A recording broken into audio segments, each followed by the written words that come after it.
നമ്മൾ ഇന്ന് 2025 പുറത്തിറങ്ങിയ ഇപ്പോൾ ഓൺ ഗോയിങ് ആയിട്ട് നടക്കുന്ന ഒരു സീരീസാണ്. സീരീസിന്റെ പേര് ബേൺ ഔട്ട് സിൻഡ്രോം എന്നാണ്. ഇതൊരു 80+ ഡബിൾ മീനിങ് ഉള്ള സീരീസ് ആയതുകൊണ്ട് തന്നെ കുഞ്ഞു കുട്ടികൾ കാണരുത് എന്നാണ് ഞാൻ പറയുന്നത്. അങ്ങനെ സീരീസിന്റെ തുടക്കത്തിൽ തന്നെ നമ്മുടെ ആദ്യത്തെ നായകനെ കാണിക്കുന്നുണ്ട്. ഇവന്റെ പേരാണ് ജീര. ഇവനാണെങ്കിൽ ഒരു ഫോട്ടോഗ്രാഫറാണ്. അന്നത്തെ ദിവസം അവനൊരു ഫോട്ടോഷൂട്ടിന്റെ വർക്ക് ഉണ്ടായിരുന്നു.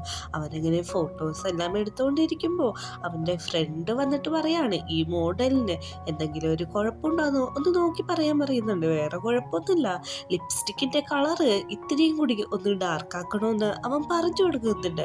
അങ്ങനെ അവരെ വർക്ക് നടന്നുകൊണ്ടിരിക്കുകയാണ്. എടുത്ത ഫോട്ടോകളിൽ ഏതാണ് നല്ല ഫോട്ടോ, ഏതാണ് താരതമ്യേന മോശം എന്നെല്ലാം അവരവിടെ ചർച്ച ചെയ്തുകൊണ്ടിരിക്കുന്ന സമയത്താണ് ഈ ഫോട്ടോഷൂട്ട് നടത്തുന്ന ഓണർ അങ്ങോട്ട് വരുന്നത്.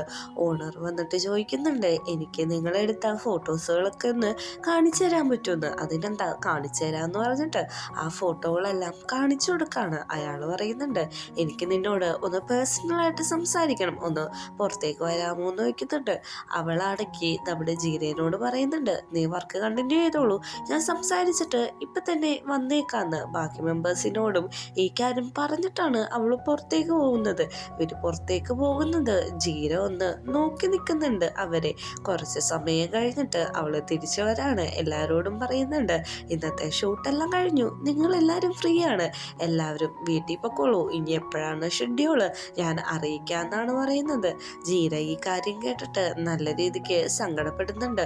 അവൻ വന്ന് പറയുന്നുണ്ട്, അയാൾക്ക് ഓൾറെഡി എന്നെ ഇഷ്ടമല്ല, അതുകൊണ്ട് ഞാൻ എടുക്കുന്ന ഫോട്ടോകളൊന്നും ഇഷ്ടമല്ലാന്ന് എനിക്ക് അറിയാമെന്ന് പറയുന്നുണ്ട്.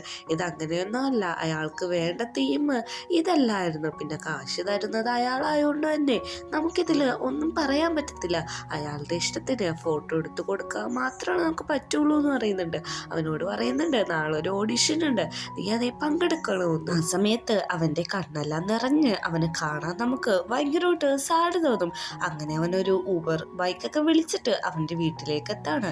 വീട്ടിലെത്തിയിട്ടുണ്ടെങ്കിൽ അവൻ്റെ മെയിനായിട്ടുള്ള ഹോബി എന്താണെന്ന് വെച്ചിട്ടുണ്ടെങ്കിൽ പടം വരക്കലാണ്. അവൻ നന്നായിട്ട് തന്നെ ചിത്രങ്ങൾ വരക്കും. അവൻ്റെ മനസ്സിൽ തോന്നുന്ന ഓരോ ആശയങ്ങളും അന്നത്തെ ദിവസവും അവൻ ബുക്കിലേക്ക് പടർത്തുന്നുണ്ട്.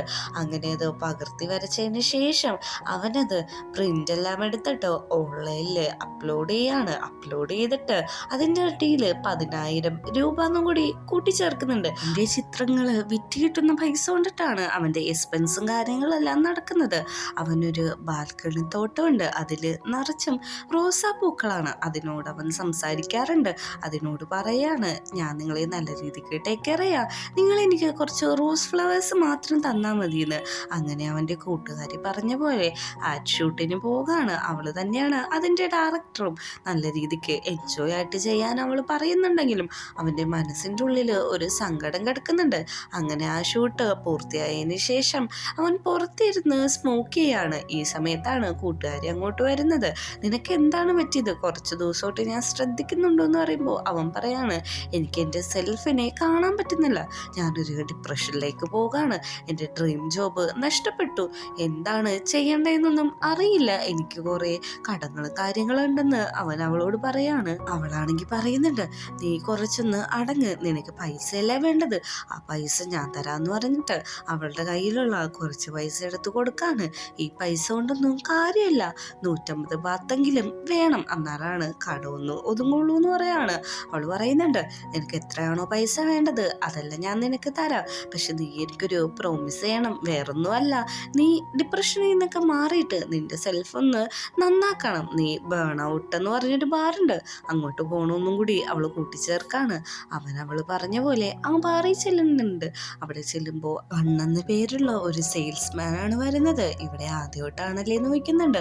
അതെ, എൻ്റെ ഫ്രണ്ട് പറഞ്ഞിട്ടാണ് ഞാൻ ഇങ്ങോട്ട് വന്നത്, ഞാനൊന്ന് ബേൺ ഔട്ട് ആവാൻ വേണ്ടിയിട്ടാണെന്ന് പറയുന്നുണ്ട്. ഇവിടുത്തെ കുറച്ച് റൂൾസ് ഉണ്ട്, ആദ്യം നിങ്ങൾക്ക് ഇഷ്ടപ്പെട്ട ഒരു ഡ്രിങ്ക്സ് ഓർഡർ ചെയ്യാന്ന് പറഞ്ഞിട്ട് മെനു കൊടുക്കുന്നുണ്ട്. മെനു നോക്കുമ്പോൾ വിചിത്രമായിട്ടുള്ള പേരുകളാണ് അതിലുള്ളത്. അതവൻ ചോദിക്കുന്നുണ്ട്. അതേപോലെ തന്നെ അവരാണെങ്കിൽ അവൻ ചോദിച്ച ആ ഡ്രിങ്ക്സ് ഉണ്ടാക്കി കൊടുക്കുകയാണ്. ഒരു സിമ്പിൾ പൂവൊക്കെ വെച്ച് ഡെക്കറേഷൻ ചെയ്തിട്ടാണ് ആ ഡ്രിങ്ക്സ് കൊടുക്കുന്നത്. അങ്ങനെ അടുത്ത സീനിൽ കാണിക്കുന്നത് നമ്മുടെ ജീര ഒരു ടേബിളിൻ്റെ അടുത്തേക്ക് പോയിരിക്കുകയാണ്. അപ്പോൾ റൂൾസ് എല്ലാം പറയുന്നുണ്ട്. ഇവിടുത്തെ റൂൾസ് വേറൊന്നുമല്ല, ഇവിടെ നിന്ന് ഒരു കാർഡ് എടുക്കണം, എടുക്കണം. അതിൽ ടേബിൾ നമ്പർ ഉണ്ടാവും. ആ ടേബിൾ നമ്പറിൽ പോയിരുന്നിട്ട് റാൻഡോ ആയിട്ടുള്ള ഒരാളും കൂടി ആ ടേബിൾ നമ്പറിൽ വരും. അയാളോട് നിങ്ങൾ സംസാരിച്ച് രണ്ടുപേരുടെയും പ്രശ്നങ്ങൾ പറഞ്ഞു തീർക്കണം. നിങ്ങൾക്ക് ചോദിക്കാനായിട്ട് ക്വസ്റ്റ്യൻസ് അല്ലെങ്കിൽ ആ കാർഡിന്റെ പുറകിൽ എഴുതി വെച്ചിട്ടുണ്ടാവും എന്ന് പറയുന്നുണ്ട്. അതേപോലെ നമ്മുടെ ജീരയുടെ അടുത്തേക്ക് ഒരാൾ വന്നിരിക്കുകയാണ്. അയാൾ വന്ന ഉടനെ പേരെന്താന്ന് ചോദിക്കുന്നുണ്ട്. ജീര എന്നാണെന്ന് പറയുന്നുണ്ട്. താങ്കളുടെ പേരെന്താന്ന് പറയുമ്പോഴേക്കും പാമ്പെന്നാന്ന് പറയുന്നുണ്ട്. എന്താ ഇവിടെ എന്ന് ചോദിക്കുമ്പോഴേക്കും ഇതെന്റെ ആദ്യത്തെ സിറ്റിംഗ് ആണ്, എൻ്റെ ഫ്രണ്ട് പറഞ്ഞിട്ടാ വന്നേക്കുന്നതെന്ന് പറയുന്നുണ്ട്. നിങ്ങൾ ആദ്യമായിട്ടാണോ എന്ന് ചോദിക്കുമ്പോഴേക്കും അല്ല, ഇതെന്റെ മൂന്നാമത്തെ സിറ്റിംഗ് ആണെന്നാണ് പറയുന്നത്. ഓക്കെ, എന്താണ് പറ്റിയെന്ന് ചോദിക്കുമ്പോഴേക്കും ഞാനൊരു ആർട്ടിസ്റ്റൊക്കെയാണ്, എൻ്റെ ഡ്രീം ജോബ് പോയി, അതുകൊണ്ട് ഞാനൊരു ഡിപ്രഷനിലേക്ക് പോവാന്ന് പറയുന്നുണ്ട്.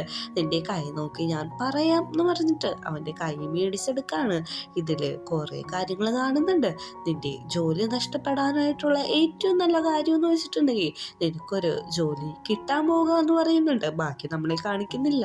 അങ്ങനെ പാമ്പ് തന്നെ നമ്മുടെ ജീരേനെ വീട്ടിലേക്ക് കൊണ്ടുവന്നാക്കാണ്. വീട്ടിൽ കൊണ്ടുവന്നാക്കി കഴിഞ്ഞിട്ട് ചോദിക്കുന്നുണ്ട്, എവിടെയാണ് നിന്റെ റൂം എന്ന് ചോദിക്കുമ്പോഴേക്കും പൊക്കത്താണ്. റൂം നമ്പർ ഏതാന്ന് ചോദിക്കുമ്പോഴേക്കും അത് കുറച്ച് ഡേട്ടിയാണ് സ്നയന എന്ന് പറയുന്നുണ്ട്. അത് കേൾക്കുന്നതും പാമ്പ് ചിരിക്കുന്നുണ്ട്.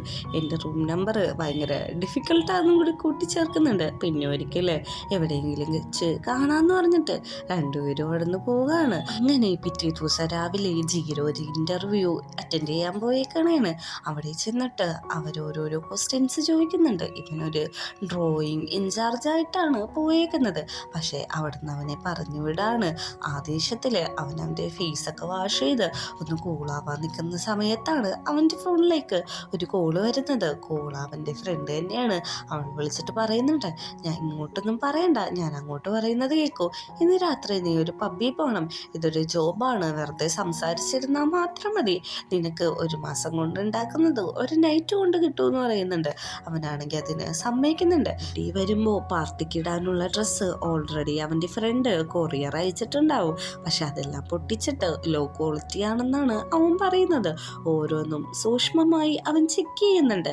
ജാക്കറ്റിന്റെ കൈയെല്ലാം വെട്ടി പുതിയൊരു മോഡലാക്കി അവനത് ധരിക്കാണ്. അങ്ങനെ പാർട്ടി നടക്കുന്ന സമയത്ത് അവൻ അങ്ങോട്ട് ചെല്ലുന്നുണ്ട്. പിങ്ക് പാർട്ടി എന്ന പോലെ അവിടെയുള്ള ആംബിയൻസ് എല്ലാം പിങ്ക് ആണ്. അങ്ങനെ അവൻ ഉള്ളിട്ട് കടക്കുമ്പോഴേക്കും ഇവന് വേണ്ടി പേ ചെയ്തേക്കുന്നത് ഒരു മധ്യവയസ്കനാണ്. അയാൾ പറയുന്നുണ്ട്, വന്നിരിക്കെ, നിന്റെ പേരെന്താന്ന് ചോദിക്കുന്നുണ്ട്. ജീര എന്നാന്ന് പറയുന്നുണ്ട്. നിനക്ക് ഞാൻ സ്പെഷ്യലായിട്ട് ഒരു ഫുഡ് ഓർഡർ ചെയ്തിട്ടുണ്ട്, നീ അത് കഴിക്കുമെന്ന് പറയുന്നുണ്ട്.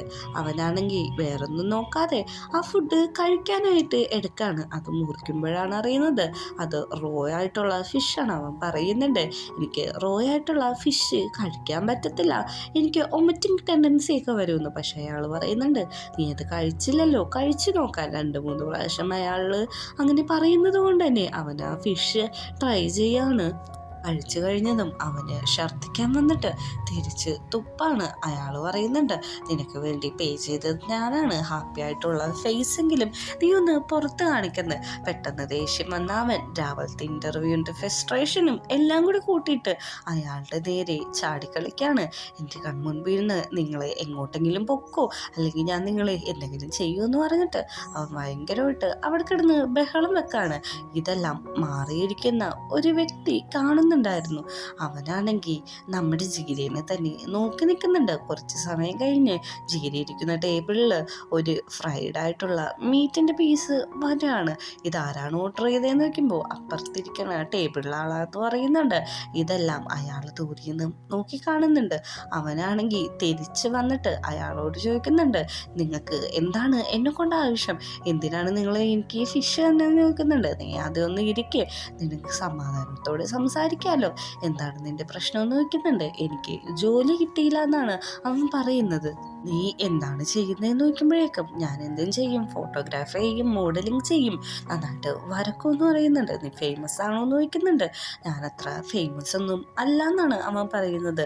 എന്നാൽ ഞാൻ നിനക്കൊരു ജോലി തരാം, വേറൊന്നുമല്ല, എൻ്റെ ഒപ്പം വെറുതെ നടന്നാൽ മതി എന്ന് പറയുന്നുണ്ട്. സാലറി ആയിട്ട് വലിയൊരു തുകയും പറയുന്നുണ്ട്. പക്ഷെ ജീരയാണെങ്കിൽ അത് അക്സെപ്റ്റ് ചെയ്യുന്നില്ല. അപ്പോഴാണ് നേരത്തെ ബേൺ ഔട്ട് ബാറിൽ പോയപ്പോഴേക്കും പാമ്പ് പറഞ്ഞിരുന്നില്ലേ, അത് നമ്മളെ കാണിക്കുന്നത്. നിനക്ക് നിനക്ക് പുതിയത് കിട്ടാൻ പോകുന്ന ജോലി ഭയങ്കര സ്ട്രെയിഞ്ച് ആയിരിക്കും, പക്ഷെ അത് നിന്റെ മനസ്സിനെ, അതായത് നിന്റെ സെൽഫിനെ നിനക്ക് കണ്ടുപിടിക്കാൻ പറ്റുമെന്ന് ഇതാലോചിച്ചവനാണെങ്കിൽ ഓടി അയാളുടെ അടുത്തേക്ക് ചെല്ലാണ്. എന്നിട്ട് കാറിൽ ഡോറിൽ തട്ടിയിട്ട് പറയുന്നുണ്ട്, ഞാൻ ഈ ജോലിക്ക് ഓക്കെയാണ്, ഞാനും കൂടെ വരുന്നു എന്ന്. അവൻ പറയുന്നുണ്ട്, എന്നാ സമയം കളയാതെ വേഗം തന്നെ കാറിലേക്ക് കയറിക്കോളാൻ. അങ്ങനെ ആ കാറിൽ ചെന്ന് നിൽക്കുന്നത് ലക്ഷറിയസ് ആയിട്ടുള്ള ഒരു ഹോട്ടലിന്റെ ഫ്രണ്ടിലാണ്. അവൻ ആ ഹോട്ടലിലേക്ക് നടക്കുമ്പോൾ ചോദിക്കുന്നുണ്ട്, ഈ ഒരു രാത്രിക്ക് വേണ്ടിയാണോ ഇത് ബുക്ക് ചെയ്തതെന്ന് ചോദിക്കുമ്പോഴേക്കും, അല്ല, ഞാൻ ഇവിടെ തന്നെയാണ് താമസിക്കുന്നതെന്നാണ് അയാൾ പറയുന്നത്. അങ്ങനെ റൂമിലെത്തുന്നിട്ട് റൂം നമ്മുടെ ഏകദേശം ജീരയുടെ റൂമൊക്കെ പോലെ ഇഷ്ടപ്പെട്ട കാര്യങ്ങളൊക്കെ കൊണ്ട് നിറച്ചിക്കാണ്. അവിടെ ചെല്ലുമ്പോഴേക്കും അയാളാണെങ്കിൽ അയാളുടെ ഡ്രസ്സെല്ലാം മാറ്റിയിട്ട് കുളിക്കാനായിട്ട് പോവാണ്. ജീരക്കാണെങ്കിൽ എന്ത് ചെയ്യണമെന്നറിയില്ല. അടുത്ത സീനിൽ നമ്മളെ കാണിക്കുന്നത് ജീരയാണെങ്കിൽ നനഞ്ഞു കുളിച്ചിട്ട് ബെഡിൽ വന്നിട്ട് അവൻ്റെ ഫീലിങ്സ് അടക്കാൻ പറ്റാതെ കഷ്ടപ്പെടുന്നതാണ് കാണിക്കുന്നത്. ഈ സമയം ആ വ്യക്തിയാണെങ്കിൽ ഒരു പിൽസ് എടുത്ത് കഴിക്കുന്നേ കാണിക്കുന്നുണ്ട്.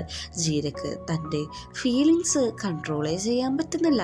അപ്പോഴാണ് നടന്നത് എന്താണെന്ന് നമ്മളെ കാണിക്കുന്നത്. ജീരയാണെങ്കിൽ ആ വ്യക്തി കുളിക്കുന്നിടത്തേക്ക് ചെല്ലുന്നുണ്ട്. അവൻ്റെ ഡ്രസ്സെല്ലാം സ്വയം ഊരുമ്പോൾ അയാൾ പറയുന്നുണ്ട്, നിന്നെ കാണാൻ ക്യൂട്ടാണ്, പക്ഷെ നീ ഡ്രസ്സെല്ലാം ഇട്ടിട്ട് വേണം എൻ്റെ അടുത്ത് വന്ന് ഇരിക്കാണെന്ന്. എന്നിട്ട് ആ വ്യക്തി പറയുന്നുണ്ട്, നിനക്ക് കുറേ ഫ്രണ്ട്സ് ഉണ്ടോയെന്ന്. എനിക്ക് കുറേ ഫ്രണ്ട്സ് ഉണ്ട്, അതല്ല നീ എന്നോട് ഇത്ര ക്വസ്റ്റ്യൻസ് എല്ലാം ചോദിച്ചല്ലോ, നിൻ്റെ പേരെന്താന്ന് ചോദിക്കുന്നുണ്ട്. എൻ്റെ പേര് കോന്നാണ്, പിന്നെ എന്നെപ്പറ്റി ഡീറ്റെയിൽസ് ഒന്നും നീ ചോദിക്കണ്ട, നിന്നെപ്പറ്റി മാത്രം പറഞ്ഞാൽ മതി എന്ന് പറയുന്നുണ്ട്. ജീരയാണെങ്കിൽ തിരിച്ച് വീട്ടിലെത്തിയിട്ട് അവിടെ കണ്ട കാഴ്ച വരക്കാണ്. അതായത് ആ കോയിനെ തന്നെ അവൻ വരച്ചുകൊണ്ടിരിക്കുകയാണ്. ജീരയുടെ ഫോൺ വാങ്ങിയിട്ട് FBയിലും ഇൻസ്റ്റഗ്രാമിലെല്ലാം എത്ര ഫ്രണ്ട്സ് ഉണ്ടെന്നൊക്കെ നോക്കുകയാണ്. നിനക്ക് കുറേ ഫ്രണ്ട്സ് ഉണ്ടോ എന്ന് ചോദിക്കുന്നുണ്ട്. റിയൽ ലൈഫിൽ അധികം ഇല്ല എന്ന് പറയുന്നുണ്ട്. പെട്ടെന്ന് തന്നെ അവൻ നേക്കഡായിട്ട് എണീറ്റിരിക്കുകയാണ്. പ്രസന്റിൽ ജീര അവൻ കണ്ട കാഴ്ച ഒരു പേപ്പറിലേക്ക് പകർത്തി വരക്കുന്നുണ്ട്. അങ്ങനെ അവൻ അയാളുടെ, അതായത് കോയിൻ്റെ നേക്കഡായിട്ടുള്ള ബോഡി പിക്ചറായിട്ട് വരച്ചുകൊണ്ടിരിക്കുകയാണ്. എന്നിട്ട് അവിടെ നടക്കുന്ന കാര്യം നമ്മളെ കാണിക്കുന്നുണ്ട്. നീ ജോലിക്ക് വില്ലിങ്ങാണ്, ഇത് നീ വീട്ടിൽ പൊക്കോ, നാളെ രാവിലെ വന്നാ മതി എന്ന് പറയുന്നുണ്ട്. അങ്ങനെയൊക്കെ അവിടെ നിന്ന് ഉറങ്ങാൻ പോകാണ്. ജീരയാണെങ്കിൽ വീട്ടിലെത്തിക്കഴിഞ്ഞിട്ട് പടവും വരച്ചിരിക്കുന്നു. ഈ സീനും കൂടി കാണിച്ചിട്ടാണ് ഫസ്റ്റ് എപ്പിസോഡ് അവസാനിക്കുന്നത്.